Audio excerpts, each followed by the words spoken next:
সেদিন সকালবেলা হুট করেই প্ল্যানিং হলো যে আমরা পাবনা বিজ্ঞান প্রযুক্তি বিশ্ববিদ্যালয়ে ঘুরতে যাব। আমরা মোটামুটি বন্ধ পেলেই কোথাও না কোথাও কাছে পিঠে ঘুরতে যাই। আমার কাছে মনে হয় ফ্যামিলির সবাই মিলে ঘুরতে গেলে মন এবং মাইন্ড সব ফ্রেশ থাকে। যেহেতু আমার ভাই এসেছিল, তাকেও ঘুরতে নিয়ে যাওয়ার ছিল। তো আমি তো এর আগের বার পাবনা বিজ্ঞান প্রযুক্তি বিশ্ববিদ্যালয়ে গিয়েছিলাম। এবার আবারও ওকে নিয়ে গেলাম।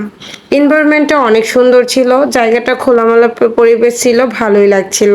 আর এই যে দেখেন আমার কিউটি পাই ঢঙ্গি সাপা, ও একটু করে পোজ দিচ্ছিল আর ওর মামা ওকে কোন অ্যাঙ্গেল থেকে ছবি তুলে দিচ্ছিল আপনারা শুধু দেখেন। মানে মামা ভাগ্নির কি অবস্থা! যাই হোক, এদিকে আমার হাজবেন্ড বসেছিল আমাকে একটা ফুল দেওয়ার জন্য, আর এই যে আমাকে সে দিয়ে দিল। আমার কাছে মনে হয় প্রত্যেকটা পরিবারের অনেক অনেক ঘোরা উচিত, তাদের নিজেদের মধ্যে সময় কাটানো উচিত। কারণ বাইরে গেলে মুড মাইন্ড সব ফ্রেশ থাকে এবং খুব ভালো সময় কাটে। তাতে মনে হয় যে ভালোবাসাটাও বাড়ে এবং একে অন্যের সঙ্গে যখন সুন্দর সুন্দর আপনারা সময় কাটাবেন, তাতে আপনাদের সাংসারিক জীবনে অনেক অনেক সুন্দর সময় বয়ে আনবে।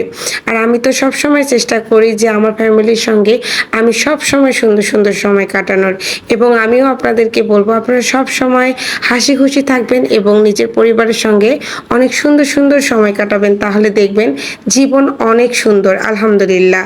তো আজকে এই পর্যন্তই বিদায় নিচ্ছি। আল্লাহ হাফেজ।